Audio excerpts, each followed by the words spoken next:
We're starting a new series today. It's a new year. We have a new series. Our series is called Brainwash.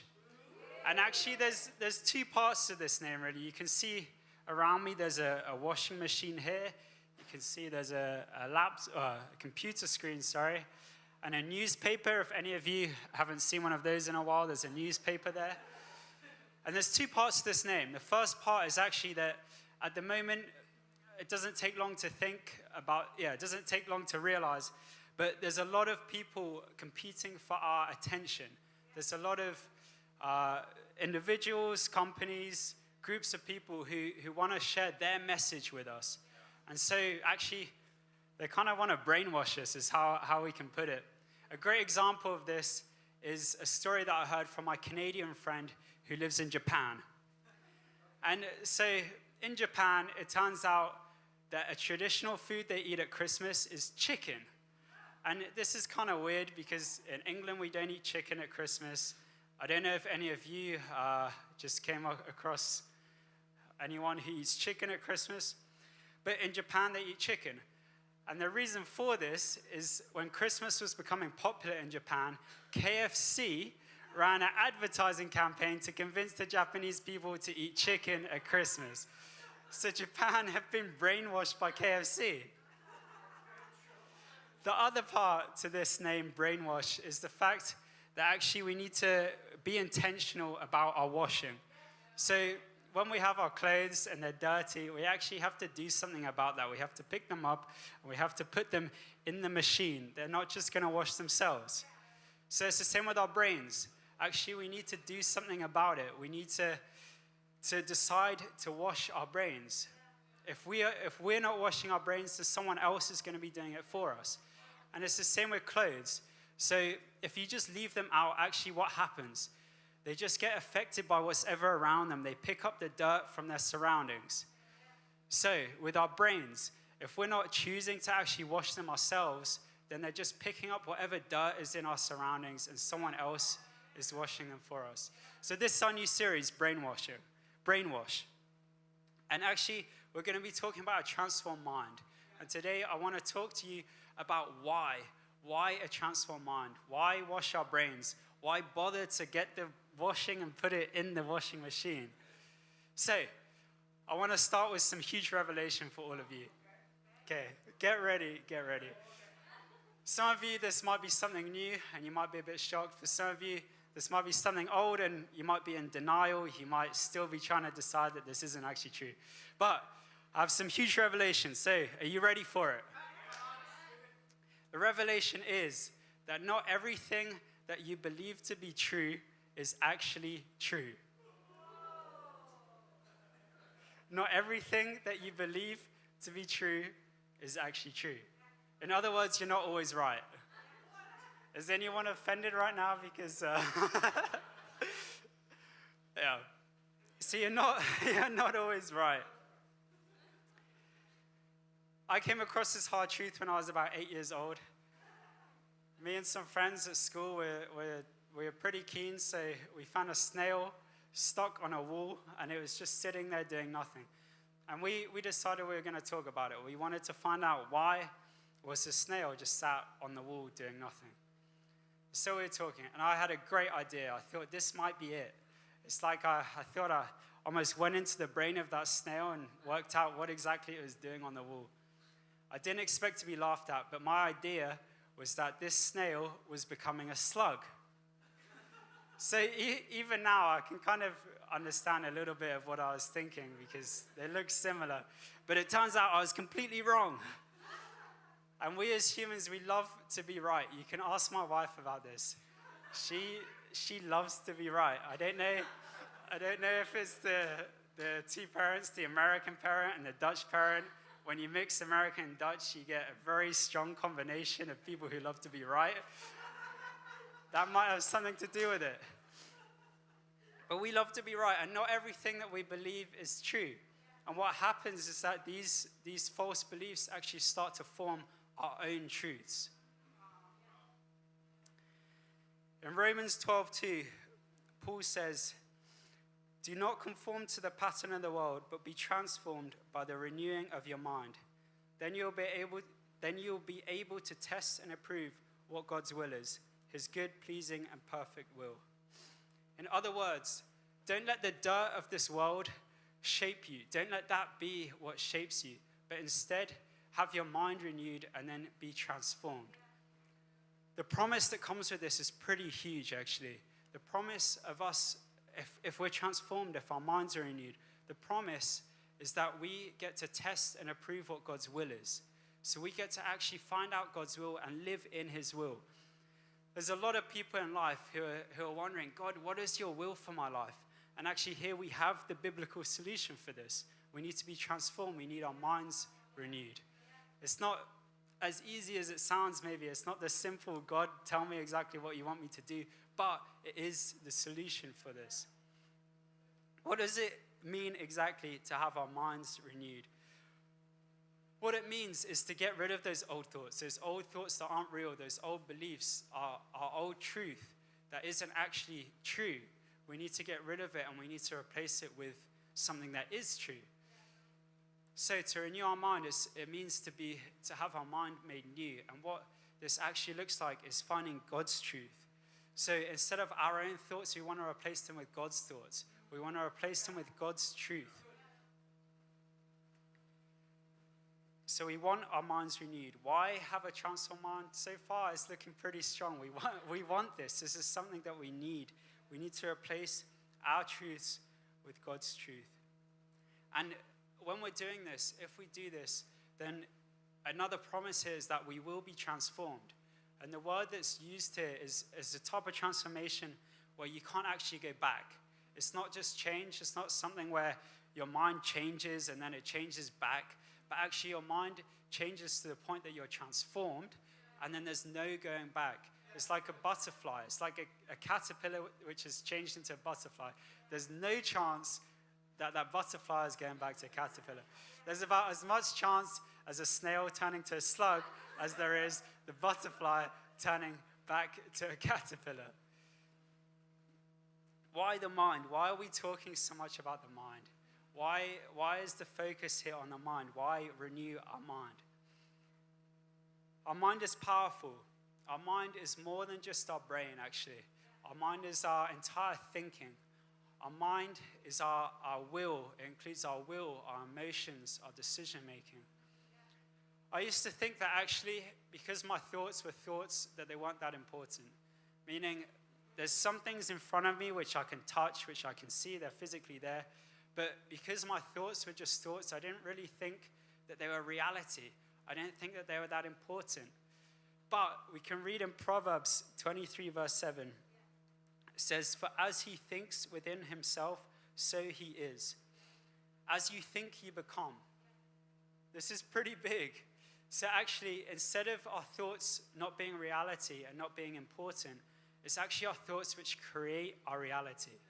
So our thoughts create our reality. And if you think about this, there's good news and bad news. Because if our thoughts aren't true, this could be pretty bad. If we're thinking lies and these lies are creating our reality, we're actually just going to be living a lie. And if you look around us, you can see that. There's a lot of people where what they believe about themselves or about God or about the world around them, it's not actually true. And then you can see that the way they're living their life isn't true. It's actually a lie. The way they think about things is not true. But let's flip this. If there's bad news, there's also good news. So let's flip this. Let's look at actually what would happen if our thoughts were God's thoughts. What would happen if our truth is God's truth? Because then those thoughts, they come into reality, and our reality starts to look more and more like God's reality. So if our thoughts shape our reality and we're having God's thoughts, then our reality will start to become more and more like God's reality. And think about who he is. He's the God of the impossible. There's no limits for him. There's nothing that he can't do. So if we're thinking like this is going to start being our reality. This is exciting. Is anyone with me here? This is exciting. So there's bad news and good news. The good news is amazing. And it is something that's possible. It is possible to step into this. The Bible says so. The Bible says that we can have our minds renewed and step into this. But there's also a battle. So, you've probably realized by now in life that not everything goes smoothly. Not everything just happens nicely as we want it to happen. Good things don't always just pop up out of nowhere. If we just do nothing about life, we can't expect only good things. We actually have to fight for good. There's a fight that's happening, and we need to fight for good. So in 2 Corinthians 10, verse 3 to 5, Paul is writing to the people in Corinth, to the church there, and he says to them, "For though we live in the world, we do not wage war as the world does. The weapons we fight with are not the weapons of the world. On the contrary, they have divine power to demolish strongholds. We destroy arguments and everything that sets itself up against the knowledge of God, and we take captive every thought to make it obedient to Christ." So where's the battle here? The battle is actually in our minds. Our minds are so important. It's crazy to me to think that so much can go on up here and that it's so important. Because as I said, I used to think my thoughts weren't that important. I didn't think they mattered. But actually, the main battle is up here. And what's Paul saying? He's saying that we've been given power to break down strongholds. Now, these strongholds are lies. These are things which have come into our mind and rooted themselves in there. Strongholds are like castles. They're things which are meant to stay. They've been built to stay. But actually, we've been given the power to demolish these. They're not there to stay forever. We've been given the power to demolish them. Have any of you seen the walls of Wawel Castle? I've walked past them many times, and I often have a little, how do I say this? I let my imagination go a little bit, and I imagine what would it have been like to try and invade this castle? Because if you've seen the walls, they're huge. And so I'm imagining, there's me with my sword, I'm running up to the castle, there's arrows flying at me, somehow I don't get hit, and then I have to climb up this muddy hill. And it's pretty steep, it's not looking too good for me, I'm covered in mud now, but finally I make it to the wall. I get to the wall, and this thing is huge, and it's straight up, there's no way I'm climbing up. There's some guys shooting arrows, I can't see them, but they can see me. Every time I think of this, it does not end well. I never actually managed to get to the point where I invade the castle. So we have these castles in our mind. We have these lies in our mind. And these aren't from us. These are from somewhere else. But here's the thing. Sometimes it's our own thoughts, like the snail, like the slug.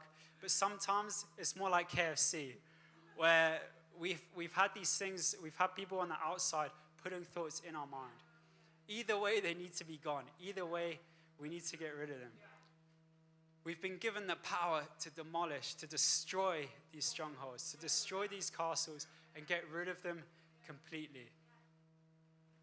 Paul also says that we're to take captive every thought and make it obedient to Christ.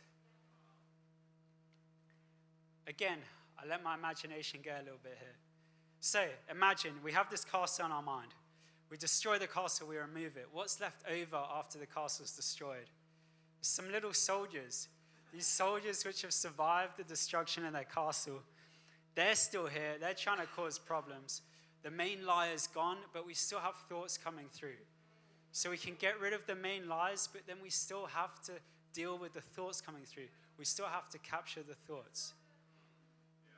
We destroy the lie that we're not enough, and then we capture the thought, or we capture the little soldier who's telling us, you can't do that, you're not smart. We destroy the castle that says that we're not loved, and then we capture the little soldier who has the t-shirt on which says nobody likes you. We destroy the castle and we remove it that says that we're not accepted, and then we capture the soldier who gives us that look saying you don't fit in here. We have to destroy the lie, remove the lie, and then capture the thoughts and bring all of these in line with God. Our thoughts need to be in line with God's thoughts. We need to replace our thoughts with God's thoughts. And we will see and we will begin to see more and more of his reality come into our life. We need this. Why have a transformed mind? Because we need this. We want to live in that place. Jesus offers life to the full. And part of living in that is having our mind renewed, being transformed, and living in that place of God's reality, life to the full. So as we go through this series, I encourage you to have a posture of humility. It's not always going to be easy, because actually we're talking about old thoughts which might have been there for a long time. These could be thoughts which you gained from someone that you trusted. These could be lies which someone who you trusted told you. So I encourage you to have a posture of humility. This means that we need to go to God and we need to say, God, I don't know it all. God, I am wrong sometimes. God, I know that my thoughts aren't all true. And to say, God, I want your thoughts. I want you to fill my mind with what you have, with your truth. Because Jesus is the truth. And he wants this for us. He wants to see us living in that fullness, living in the truth. As Jesus was choosing his disciples, the religious people were very mad. This is kind of funny, but it's also not, because it's quite serious. So the religious people were complaining to Jesus because Jesus was choosing people who were completely ordinary. These religious people were the type of people who I think would be the people who would always think that they're right. And Jesus is choosing ordinary men to be his disciples. I think one of the reasons that these religious people didn't think that Jesus was the Messiah was because he hadn't chosen them. And I think they were the people who would have thought, if the Messiah comes, we're going to be the first ones to be chosen. But we can see in Luke chapter 5, Jesus is having a conversation with these people, and they're complaining to him. They're complaining, saying, Jesus, why are your disciples, why are your people not like everyone else? Why are your people not doing the same things that every other disciple does? Why aren't they doing the same things that we do? And Jesus replies with this. In Luke chapter 5, verse 37, Jesus says, and no one pours new wine into old wineskins. If he does, the new wine will burst the skins. The wine will run out and the wineskins will be ruined. No, new wine must be poured into new wineskins. And no one after drinking old wine wants the new, for he says, the old is better. So these religious people, they were people who had tasted the old wine and decided that it was better. They had decided that their old thoughts were better than whatever new could come. So I encourage you to have a posture of humility like the people who Jesus was choosing. Because these were people who he said were new wineskins. They were able to receive the new wine. They were able to receive what he had for them. They were able to say, whatever old thoughts I had, no matter what it was, no matter where I was, Jesus, I want your thoughts. I want you to shape my life. I want your teaching and your truth to be my truth and to be the way that I live my life. And these were ordinary men. These were fishermen. These were tax collectors. Some of them would have been hated by their society. Some of them, just in general, would have been forgotten about, looked upon badly because of who they were. But these were ordinary men. And what happened is, as Jesus spent time with them, as they spent time with Jesus, their minds were made new. Their minds were renewed and became transformed to the point where they then went and transformed the world around them. We can read the rest of the story. These are people who had such an impact on the world forever. These were 12 men. And we're still believing in the same Jesus today because of what he did through them. So let's be people who are humble and want to receive what God has for us, want to receive the new, who desire for our minds to be transformed away from the old and to the new. We need to be people who replace our old thoughts with God's thoughts and replace our truth with God's truth. So let's choose for this. Let's choose to wash our brain. Let's choose to put the washing in the washing machine.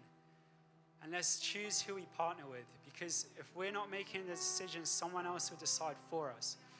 So let's choose to partner with God as we go on this journey together. Let's choose, God, I'm ready. I want your mind. I want your thoughts. I want your truth. And as we do this, we'll see more and more of God's reality. And let's remember together what that's like. Let's remember that this is the God of the impossible. This is the God who is fully love. This is the God who is fully good, fully kind. And we can start to live more and more in his reality rather than our own.